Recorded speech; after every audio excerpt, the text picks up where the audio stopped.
Ta banque te dit, mets ton argent sur le livret A, 3% par an. C'est sécurisé.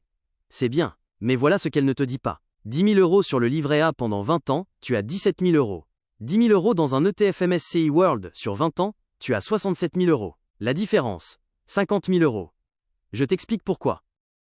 Commençons par le livret A. Ce qui est bien. Capital garanti, disponible à tout moment, zéro risque. C'est parfait pour ton épargne de précaution, 3 à 6 mois de dépenses. Mais voilà le vrai problème.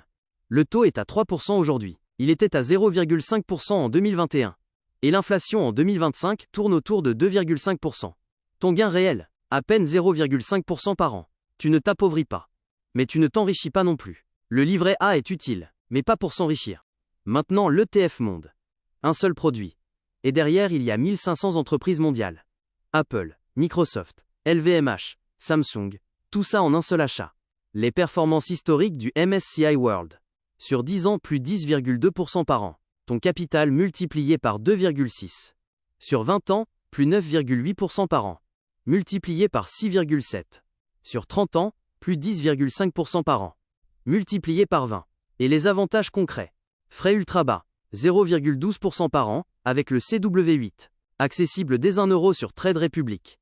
Éligible PEA, 0% d'impôt après 5 ans. Maintenant les chiffres. 100 € par mois pendant 20 ans. Avec le livret A à 3%, tu arrives à 32 800 €. Pour 24 000 € versés. Gain net, 8 800 €.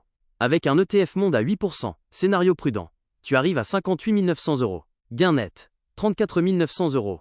Avec un ETF Monde à 10%, moyenne historique, tu arrives à 75 900 €. Gain net, 51 900 €. La différence entre le livret A et l'ETF historique, 43 100 € de plus dans ta poche. Pour le même effort, 100 € par mois.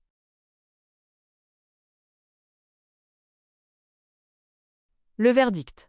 Ce n'est pas l'un ou l'autre. C'est les deux. Le livret A, pour ton épargne de précaution. 3 à 6 mois de dépenses.